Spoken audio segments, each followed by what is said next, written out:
Hello, hello, hello, everybody. How are you today? It's 11:30 over here where I am. I live near Ottawa, Ontario, and I thought I'd do a quick pop-in live first to see how you're doing and to talk about how we get into our first jobs. My name is Linda. I'm your Back in the Groove Again coach, and if you're watching the replay, you can add hashtag replay.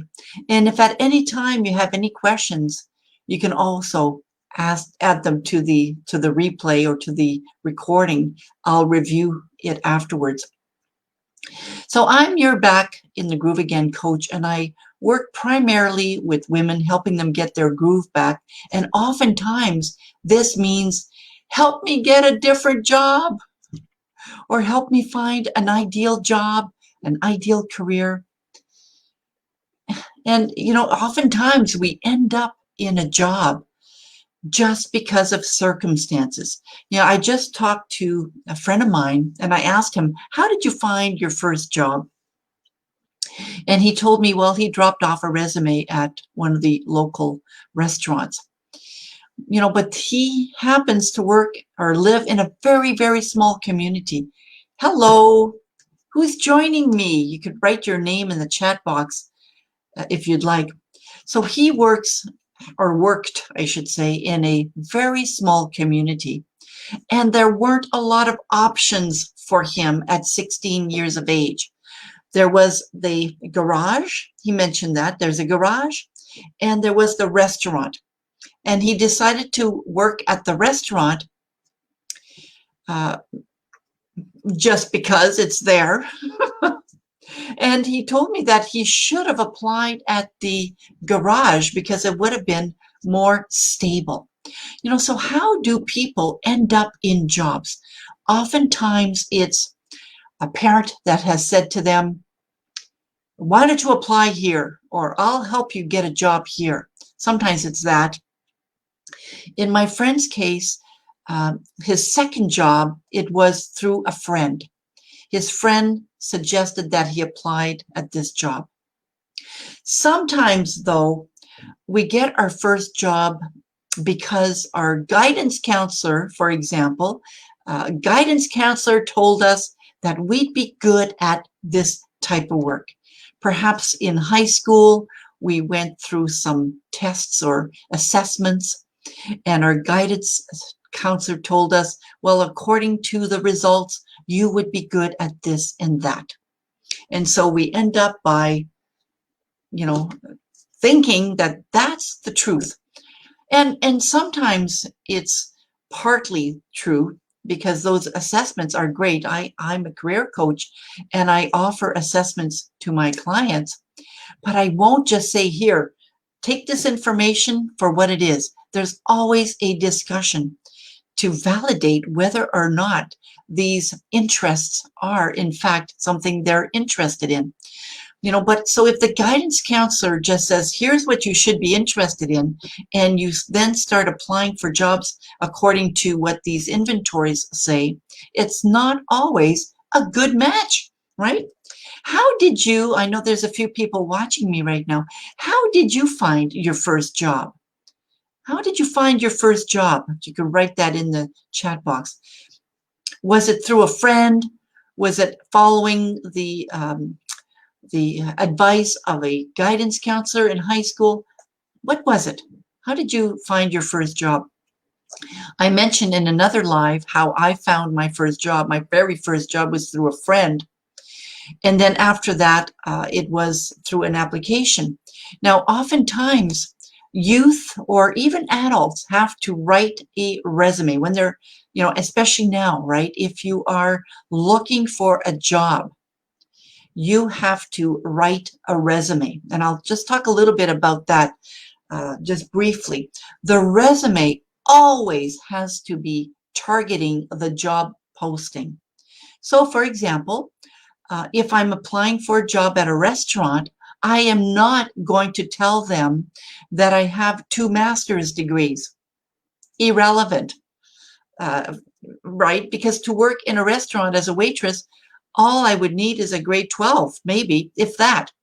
Definitely having some experience serving customers, experience in customer service, maybe even experience in working on a cash would be helpful for them to know that I have that kind of experience.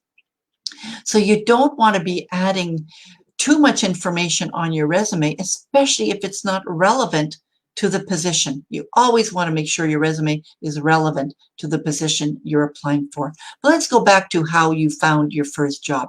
How did you find your first job? I'm not sure who's watching me right now, but I am so curious. How did you find your first job? Can you type in a few things in the chat box? And you know, sometimes we start working at a job, and if we live in a very small community where there's few options, we end up by staying in that job for a long, long time. And we think that there's nothing else out there in the world of possibilities. You know, for different reasons, we are limited in our mindset and only think that this is it. This is it. But it's really not when you think about it, right? It's a first experience. It definitely helps you to build those skills. But I find that most people are sometimes reluctant to or afraid to look for other job possibilities. It's to make that bridge from something that might appear to be secure and safe and comfortable, especially if you've been doing that job for years, to making the leap to something that would be different. That's always scary, right? That making the leap to something that's different. And so oftentimes, because people maybe they don't have the skills, maybe they don't know how to update their resume, maybe they don't know how to prepare for their interviews, they just decide to stay in that job. And next thing you know, they've been working there for years and they're possibly unhappy. That could happen as well.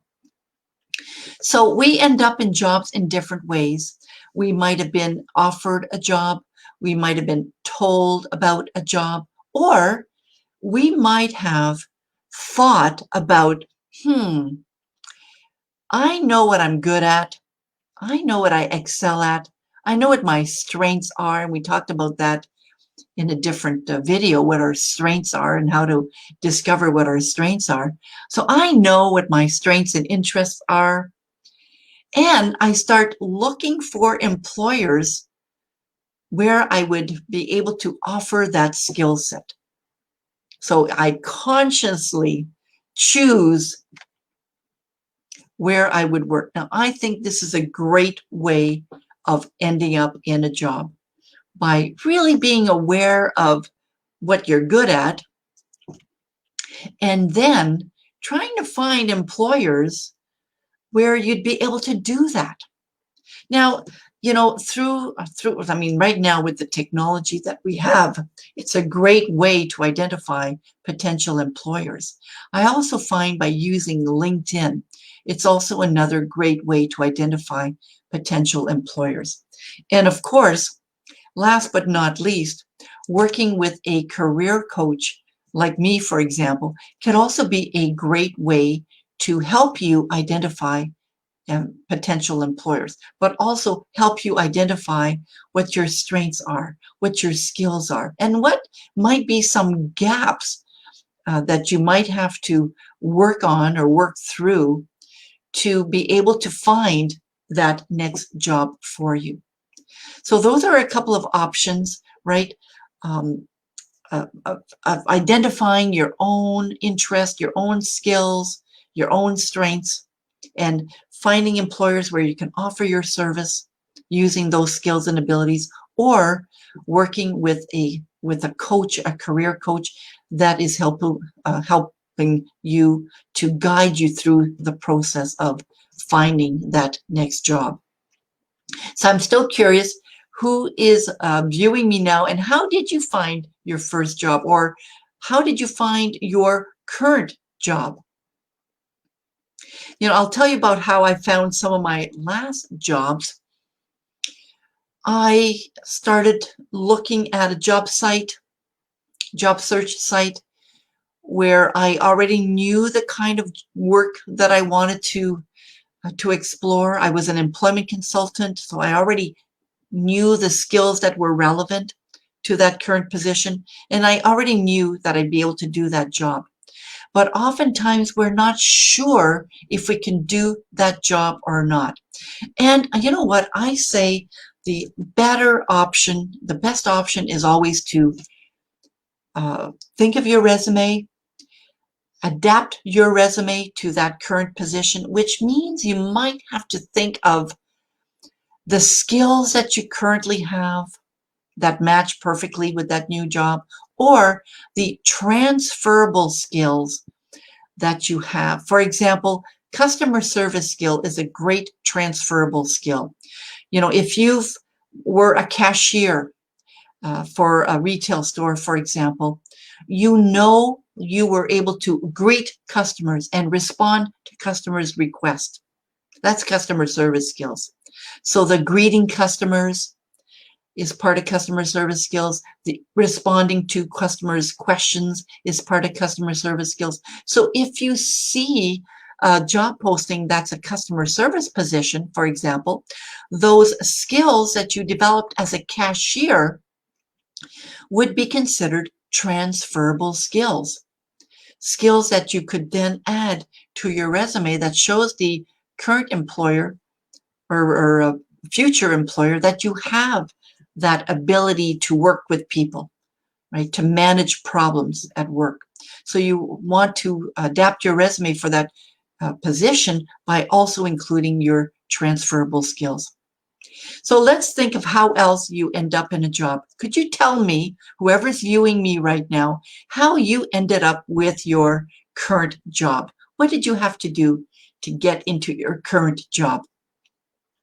Can you write a few things down in the chat box, please? Tell me, how did you get your current job? Did you have to apply for it? Was it a friend that suggested to you to apply for it? Did you go into the work environment after you saw a sign that says help wanted? You know, because there are different ways that people will actually find jobs, right? Very good. All right. So that's all I wanted to say for now, is helping you identify how you can apply for different jobs. Right now, there's a lot of different ways that you can apply for jobs. We talked a little bit about the need to modify your resume to match the current position. And we talked about the importance of getting some help from, you know, a counselor, a career coach, for example, to help you identify what potential jobs there might be for you, what potential skills and strengths that you may have, because maybe nobody's ever told you what you're good at.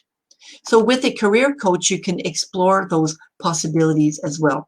And one more thing that I'm going to suggest, and I'm going to add that in the link after, is you can go to my website at backinthegrooveagain.com and sign up for a free video series. I have a free video series.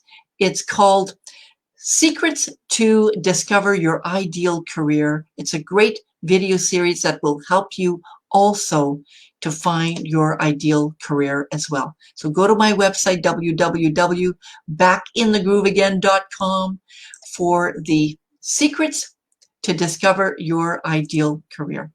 Are there any questions? If there are questions when you're watching the replay, please add them to the comments section and I will definitely answer your questions.